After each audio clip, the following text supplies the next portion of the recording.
Cuauhtémoc, en la ciudad de Tijuana, donde se lleva a cabo una protesta por la presencia de los integrantes de la caravana. Más que nada están cuestionando la manera en que entraron al país y los están llamando invasores. Están pidiendo que el gobierno actúe y los deporte, que regresen a su país. Dicen que no están en contra de la migración, sino la manera en que entraron y por lo tanto se le considera una invasión. Se han concentrado en este grupo, en esta glorieta, las personas para protestar con letreros de puro Tijuana, regresen a su país. Han estado gritando Tijuana, Tijuana, México, México. Hasta el momento la manifestación se lleva de manera pacífica. Hay presencia de elementos de la policía municipal, quienes esperaban que pudiera registrarse algún brote de violencia, porque está programada otra protesta o manifestación más bien a favor de los migrantes, pero hasta el momento no se ha llevado a cabo. Estaba programada prácticamente a la misma hora a una glorieta de aquí, muy cercano, en la glorieta que se encuentra hacia allá de la Independencia, pero no se está llevando a cabo. Nada más es esta protesta. Están gritando en estos momentos fuera, fuera. Les pedimos que sigan al pendiente de Uno TV y les tendremos los detalles de cómo vaya surgiendo esta manifestación.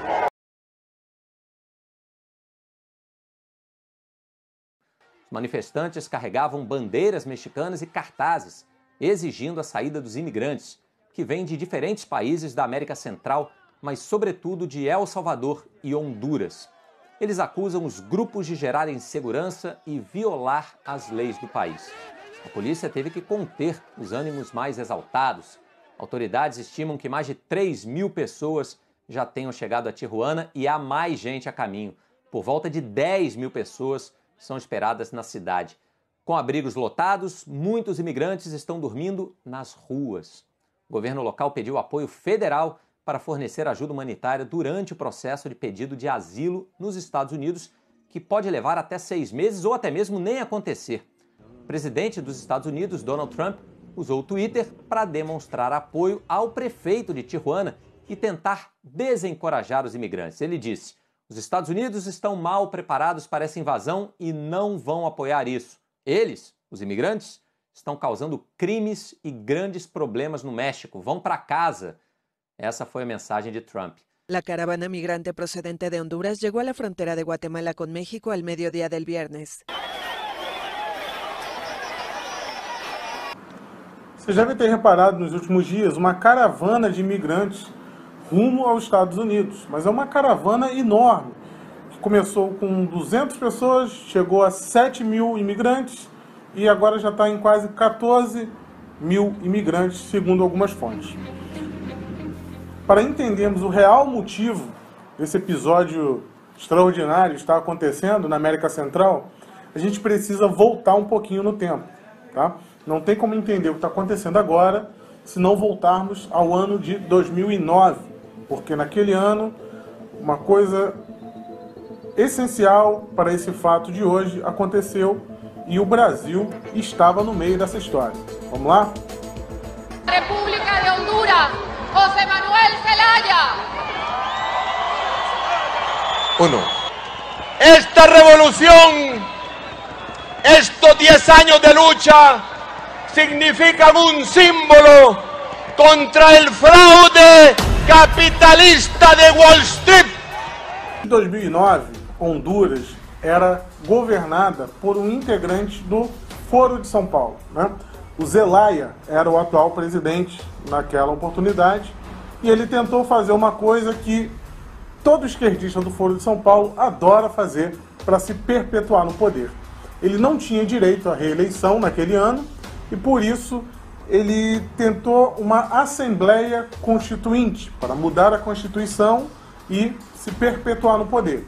E o método que ele tentou utilizar para fazer isso foi a convocação de um referendo sobre essa Assembleia Constituinte, o que foi julgado inconstitucional pela Suprema Corte do país. Então, ele tentou fazer o plebiscito, o referendo, aos moldes de Hugo Chávez, e a Suprema Corte falou: opa, calma, vai devagar, você não tem direito a fazer isso aí.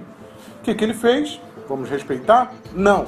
Ele tentou antecipar o referendo, o que acabou gerando uma ordem de prisão expedida pela Suprema Corte, que foi executada pelas Forças Armadas daquele país, né? Na época foi noticiado um golpe militar em Honduras em 2009. El país celebraba este domingo un polémico referéndum sobre la posibilidad de que el presidente fuera reelegido. Y ante la consulta, el ejército se ha tomado la justicia por su mano. Un comando de las Fuerzas Armadas ha capturado al presidente Manuel Zelaya de madrugada.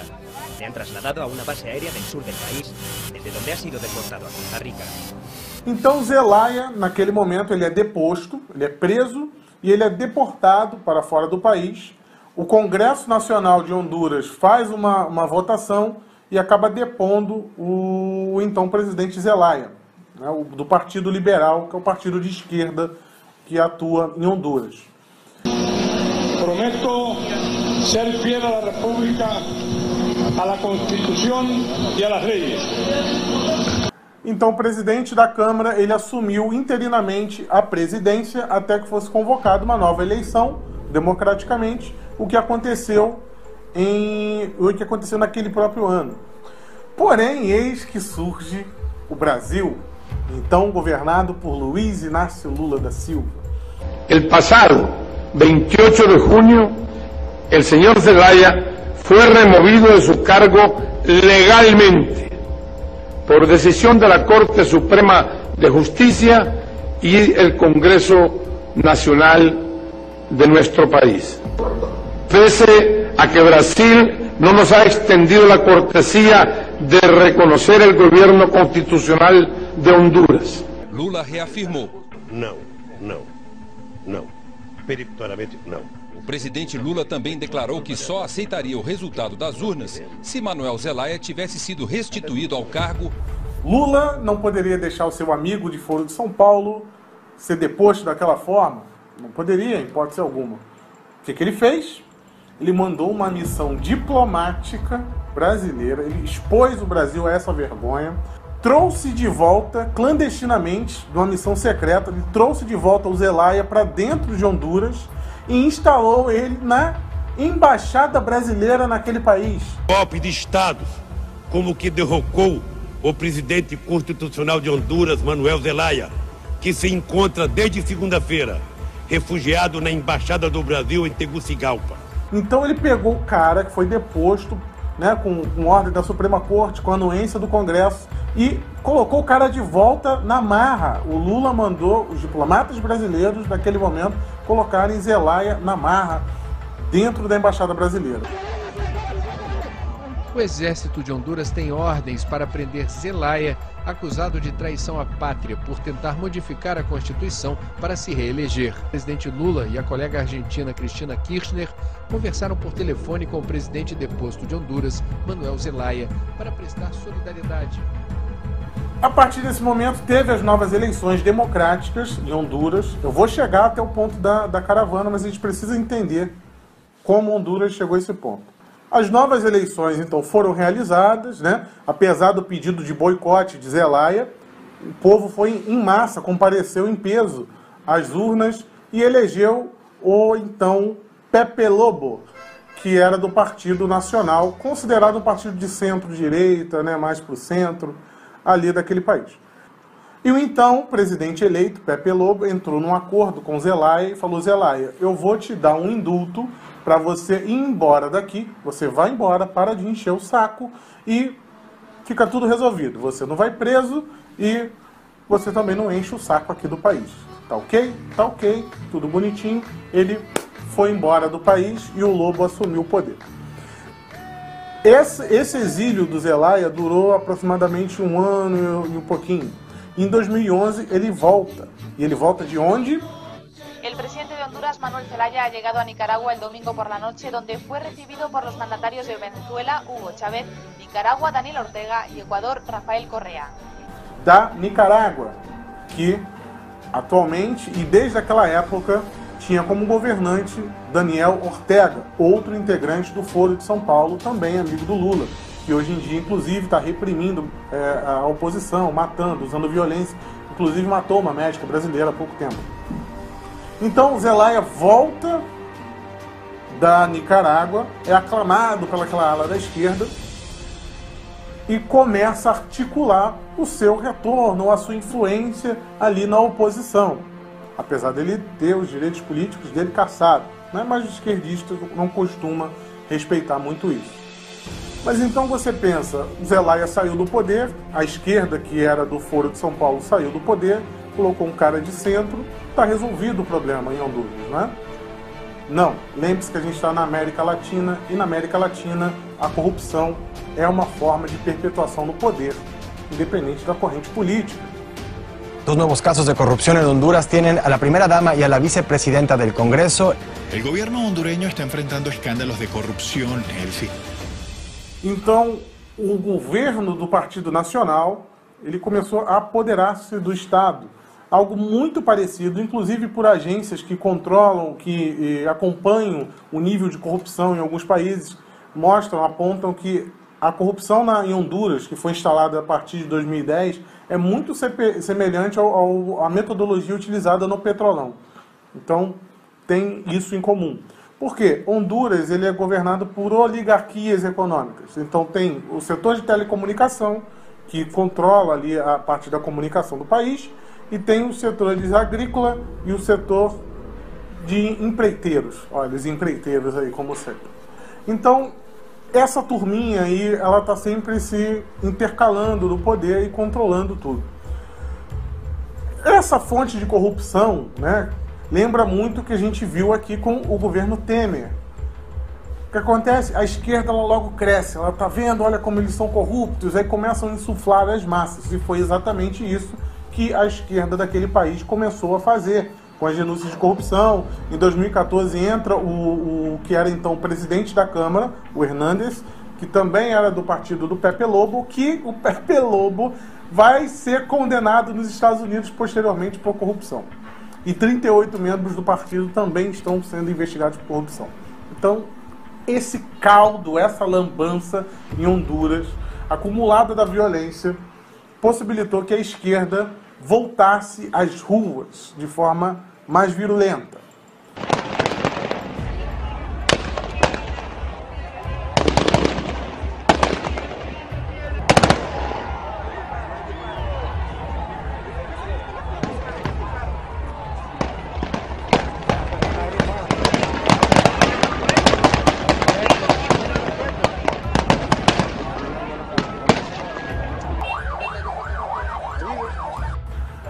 Então, em 2017, né, a gente já avança em 7 anos de governo do Partido Nacional, que é um partido mais centro-direita, envolto em todo esse esquema de corrupção.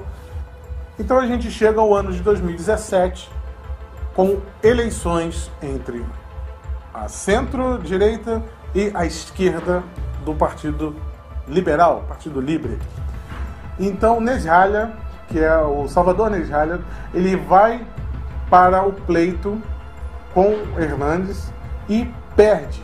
Só que ele perdeu de uma forma meio conturbada. Houve uma interrupção na contagem dos votos, que demorou alguns dias, e depois, quando a contagem reapareceu, o esquerdista estava na frente, e depois, quando volta, ele já está atrás e acaba perdendo a eleição por 1% dos votos, algo em torno de 250 mil votos. Isso aí foi um prato cheio para o pessoal ir para a rua, e quem surge? Ele mesmo, o Zelaya, lá com o seu chapéu de cowboy e o seu bigodão, surge às ruas para insuflar o povo de forma violenta contra essa suposta fraude eleitoral. Óigame, coronel, ¿y ustedes dónde estudiaron? ¿En los Estados Unidos? E desde então, esse caos na instabilidade da segurança, na violência das ruas, foi só aumentando. Então, todo esse clima de instabilidade era o que a esquerda queria para tentar voltar ao poder. E como Zelaya, né, que está ativo agora nos atos políticos de esquerda de Honduras, ele é amigo de Nicolás Maduro. O que significa hoje para Venezuela esta posesión de Nicolás Maduro como nuevo presidente de la República Bolivariana de Venezuela? Este es un acontecimiento histórico para Latinoamérica. Eles são amigos, Zelaya, Nicolás Maduro e o candidato Nezhalya, que é do partido do Zelaya. Então, Zelaya e Nezhalya são a mesma coisa. Então, desde que Zelaya colocou a turma dele, o MST hondurenho, nas ruas para queimar tudo e tocar o terror, esse estado de caos permanece por 1 ano. E agora surge essa caravana misteriosa.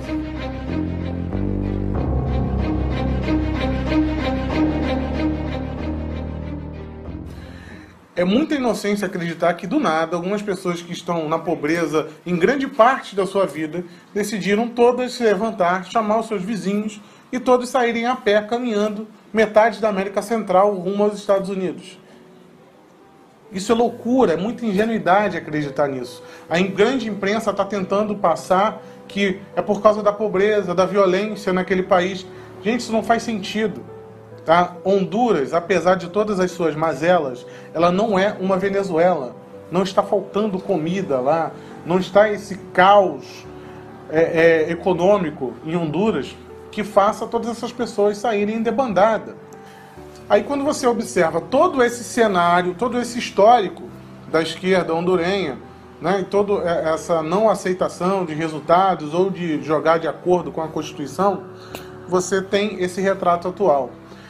E você observa que outros grupos socialistas da América Latina, como desse site, o Marxist.mx, eles estão lá comemorando essa marcha. Vários grupos socialistas da América Latina estão comemorando essa caravana. Por quê? Porque essa caravana está derrubando as barreiras do capitalismo, como está no próprio site do Marxist.mx. Então, há um interesse, sim. Mas você ainda pode ficar na dúvida. Não, essas pessoas estão ali querendo somente uma nova oportunidade de emprego. Porém, essa caravana ela começou com aproximadamente 200 pessoas.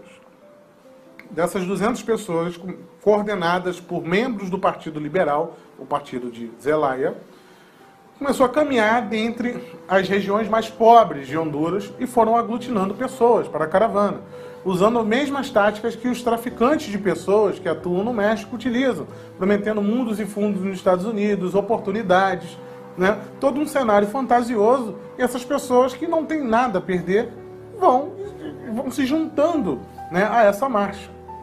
Esses coordenadores de caravana, eles não têm o menor senso de humanidade, tá? Porque a partir de agora as ONGs de direitos humanos, as instituições de direitos humanos estão exigindo que Trump aceite todas essas pessoas.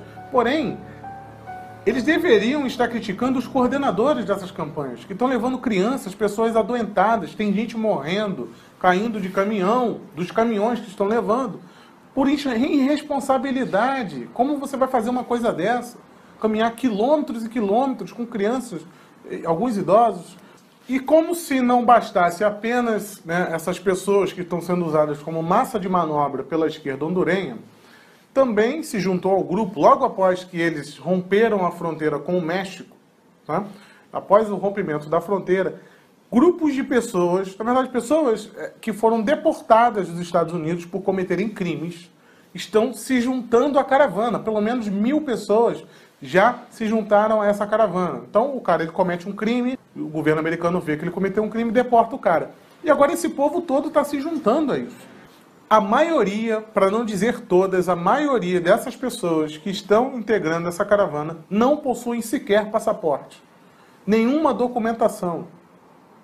Eles alegam que estão indo em busca de oportunidade de trabalho. Se eles estão indo em busca de oportunidade de trabalho, logo pela lei americana, eles não podem ser considerados refugiados. Porque a lei americana é clara, né? Se você vai em busca de trabalho, você tem que passar pelo processo seletivo de imigração para trabalho. Honduras não está em guerra. Honduras não está passando por calamidade pública.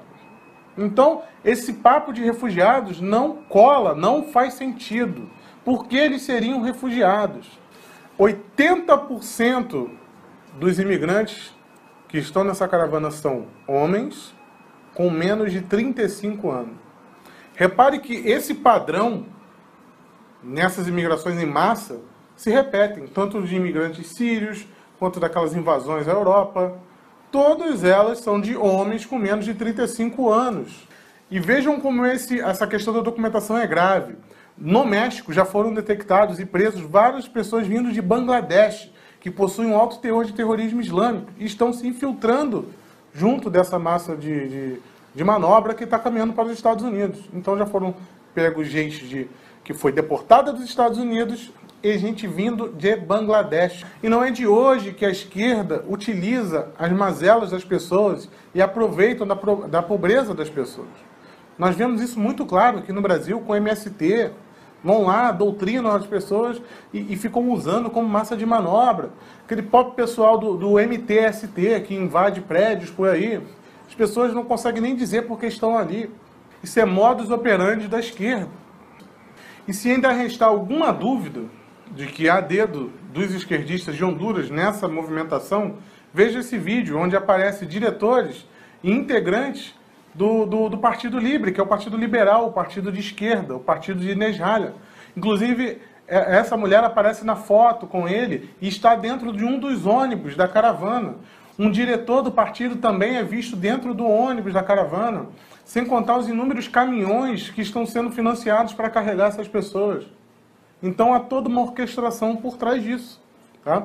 Que é confirmada pelo secretário de Estado americano, Mike Pompeo, que afirma que Zelaya e Maduro estão por trás disso. Ele fala com todas as letras. Tá? Então, provavelmente, agora você já sabe o que está acontecendo, o que está por trás dessa marcha, que será utilizada exaustivamente pela grande mídia, né, para confrontar Donald Trump e confrontar a soberania dos Estados Unidos. Porque é isso que, no fundo, todos eles querem. É só observar como a imprensa lida com essa imigração em massa para a Europa. E agora querem fazer o mesmo com os Estados Unidos, sem levar em conta os reais motivos. Quando você liga na Globo News e vê o cara falando que aquele mundo de gente está caminhando simplesmente porque não tem oportunidade, cara, isso não faz sentido. Tá? É muita ingenuidade acreditar nisso. Há dinheiro do Foro de São Paulo, há dedo do Foro de São Paulo por trás disso. É só você ver que os integrantes naturais do Foro de São Paulo estão participando ativamente dessa movimentação. E agora o México ele terá um presidente que tomará posse no dia 1º de dezembro, que é de extrema esquerda. A América Latina ela é um verdadeiro parque de diversões e sempre foi para a esquerda. Então, por exemplo, quando a Forbes, né, a revista Forbes, ela destaca de que essas pessoas estão simplesmente fugindo de uma eventual instabilidade social, a revista Forbes, ao mesmo tempo, não explica quem está pagando os caminhões. Né? Isso não fica claro. E se constrói toda aquela narrativa de os coitadinhos estão migrando, vamos abrir as fronteiras e vamos derrubar os muros e o mundo todo é feliz. Quando a gente sabe que, na verdade, não é assim. Tá? Pessoal, esse vídeo foi gravado no dia 23, tá, de outubro. Então, provavelmente, mais coisas acontecerão nos próximos dias, já que a marcha, nesse momento, ela está no México e está indo a todo vapor para a fronteira dos Estados Unidos. E nós ouviremos falar disso bastante no noticiário nos próximos dias. Porém, com certeza, a narrativa apresentada será outra.